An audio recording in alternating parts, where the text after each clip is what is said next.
की जब से सारी चीज़ें तो कोई समस्या नहीं है समस्या है तभी तो समाधान है, लेकिन उसके तो काम हो नहीं सकते।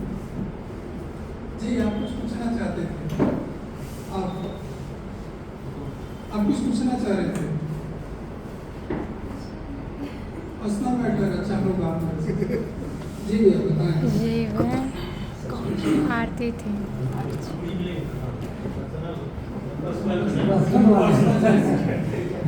नहीं, कुछ वैसी चीजें जो कर्म में कहीं बाधा आते हैं, कोई परेशानियां आती हैं, जैसे आप फील्ड में निकलते हैं, तरीके तरीके के लोग मिलते हैं जिनको झेलना अपने आप में बड़ी समस्या समझ में आती होगी।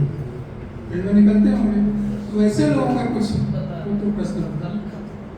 अब सुबह निकलते हो तो 10 में से मिले तो कम से कम 5 तो ऐसे मिलते होंगे जो पूरा मूड खराब कर देंगे।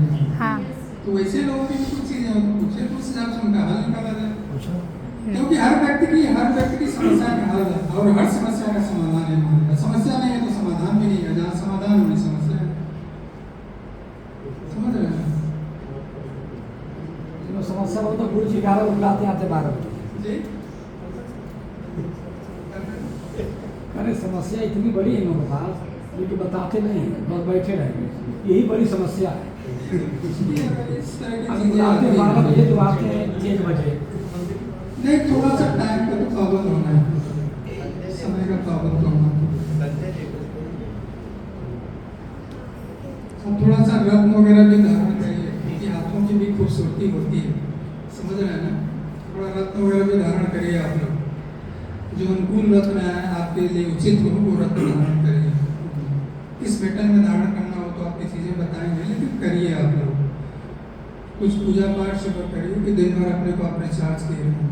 जो भी आपकी पूजा पद्धति हो उस पद्धति से आप करिए, क्योंकि वो समझ लिया हमको रिचार्ज करती है, हमको जीवन देती है, पूजा शांति देती है। तकदीर तुम्हारा नहीं बदलती है, लेकिन बहुत चीज़ें ऐसी होती है जो तकदीर बदलने का कार्य भी करती है। सुबह उठिए, एक रूटीन में उठिए, पूजा पाठ करिए, फिर कार्य पे निकलिए, लेकिन बहुत आनंद आएगा। समझ रहे हैं? और कोई प्रश्न?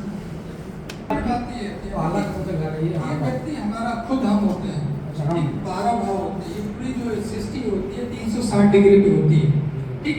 प्रत्येक डिग्री 30, इसमें 12 भाव होते हैं और 12 भाव में हर भाव को 30 डिग्री दिया गया है। समझ रहे हैं? तो 12 3 60 मतलब 360 हो गए, ठीक? 12 3 36 360 डिग्री हो गए।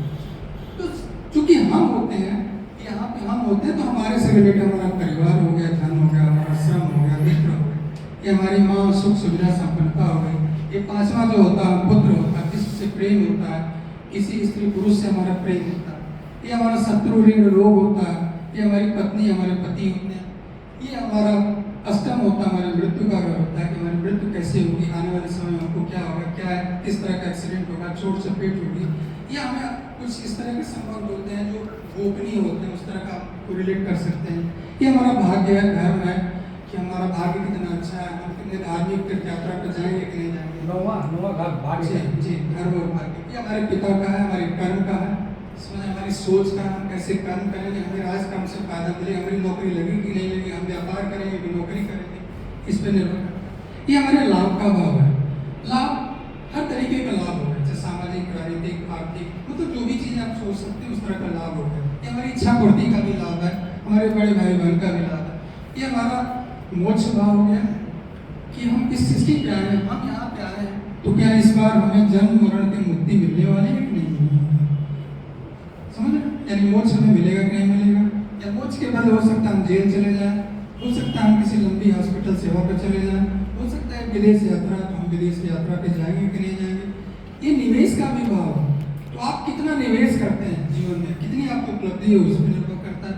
और साथ साथ ये ओपननेस का भाव, आप कितने खुले विचार के हैं, ये चीज़ें डिसाइड करें। ओपननेस का भी भाव, ये चीज़ें पूरे आपको बताओगे किस तरह का व्यक्तित्व आपका निर्माण हो। लेकिन सबसे महत्वपूर्ण जो होती है आप है। आप जितना अपने को मजबूत करेंगे वही आप अपना, आप मजबूत करेंगे, आपके पास एक पैसा भी नहीं रहेगा तो किसी भी स्थिति में है तभी आपको कोई तकलीफ नहीं होगी कि आप मजबूत हैं, क्योंकि आपके पास कोई रोग ही नहीं आएगा, कोई समस्या ही नहीं आनी है। तो जब पैसा आता है तो समस्या लेकर आता है, रोग लेके आता है। ये सबसे महत्वपूर्ण जो हमारा भाव होता है पहला ही होता है, जो आप खुद होते हैं। तो मेरे कहने का मतलब ये है कि आप अपने को मजबूत बनाएं। तो कहते हैं कि विवेकानंद जी ने कहा था कि सबसे बड़ी कमजोरी जो होती है, जो हमारा यहाँ जो माना गया, उन्होंने कहा सबसे बड़ा पाप जो होती है कमजोरी होती है। तो उन्होंने कहा है कि जो आपको मानसिक, शारीरिक, आर्थिक, सामाजिक और राजनीतिक रूप से अगर कमजोर बनाना चाहते हैं उसको बेस की तरह ठुकरा देंगे, क्योंकि कमजोरी से बड़ा पाप कुछ भी नहीं। चाहे कुछ भी है, अगर आर्थिक रूप से भी आप कमजोर हैं, आपके पास पैसे नहीं तो भी आप कमजोर मत बनिए, शारीरिक रूप से कमजोर है तो भी आपके लिए पाप है, सामाजिक रूप से भी आप है तो भी पाप माना जाएगा। तो आप अपने को जितना मजबूत कर सकते हैं उतना मजबूत बनाइए, समझ रहे हैं? ये चीज़ है। तो पहली जो सीढ़ी हमारी होती है व्यक्तित्व निर्माण की होती है, क्योंकि वही बताएगी आप अच्छे पैंट शर्ट नहीं पहने, पैंट शर्ट आपके व्यक्तित्व का निर्माण नहीं करेगी, आपकी एक पहचान तो बता देगी कि आप कैसे हैं। तो आपको आप पूरा जज कर लेगा व्यक्ति, आप किसी के पास जाएंगे 5 मिनट आपको जज कर लेंगे कि क्या है कैसे है। दूसरी चीज़ आती है हमारी वाणी, कि हमारा दूसरा भाव वाणी का भी है, परिवार का भी है।